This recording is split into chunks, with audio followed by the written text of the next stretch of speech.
Dooku naquit en l'an -102 sur Serenno dans une des riches familles de la planète. C'est ainsi qu'il hérita du titre de comte. Il fut donc envoyé assez tard au temple Jedi de Coruscant pour commencer sa formation. Un départ donc qu'il vécut difficilement et qu'il prit comme une trahison de la part de sa famille. Au sein du temple, le jeune Dooku se révéla être très talentueux, notamment au combat au sabre laser. Plus tard, il fut donc pris comme apprenti par le maître Jedi, Tam Cerulean.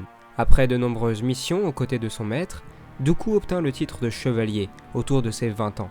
Il put donc prendre un apprenti. Il choisit donc le jeune Qui-Gon Jinn, à qui il transmit son goût pour l'indépendance et son affinité avec la force vivante. Une fois que Qui-Gon avait obtenu le titre de chevalier, Dooku put donc devenir un maître Jedi. Après des années de loyaux services, qui lui permirent même d'obtenir un buste à son effigie dans les archives Jedi, Dooku commençait à montrer certains signes de dissension avec la morale de l'ordre Jedi.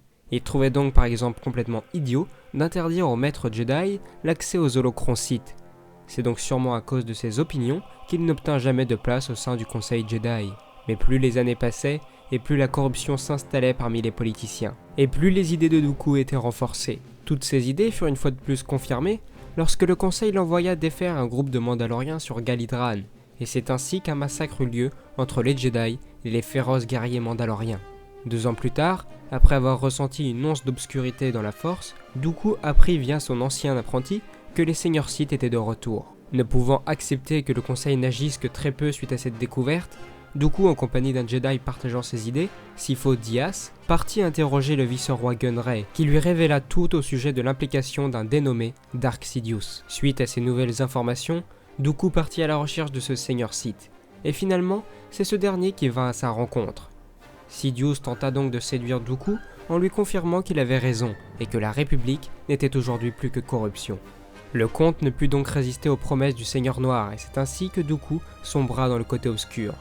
Mais avant de devenir réellement l'apprenti de Sidious, il lui fallait remplir une ultime tâche, assassiner son ami Sifo Dyas et passer la commande de l'armée de clones auprès des Kaminoans sous le nom de son ami.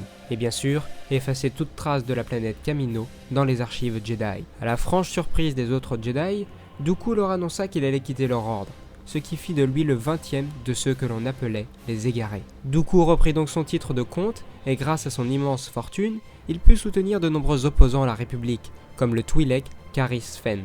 C'est ainsi que peu à peu, des centaines de mondes se joignirent à lui, et le placèrent en tant que porte-étendard de ce nouveau camp opposé à la République. Toutefois, même si tous les rouages de son plan se mettaient en place, Dooku ne se sentait pas l'étoffe d'un leader militaire.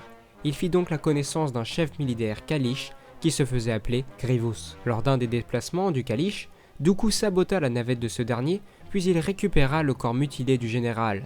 Après avoir rejoint les rangs séparatistes, et après avoir intégré les restes du corps de Grievous à une armature droïde, le comte put donc commencer à le former, afin de faire de lui un guerrier hors pair. Une fois la formation du cyborg achevée, Dooku lui confia le sabre laser du défunt Sifo Dyas. Ensuite, il put avertir son maître que leur plan se passait comme prévu. Par la suite, il fit convoquer le conseil séparatiste sur Geonosis pour annoncer la formation officielle de la Confédération des systèmes indépendants.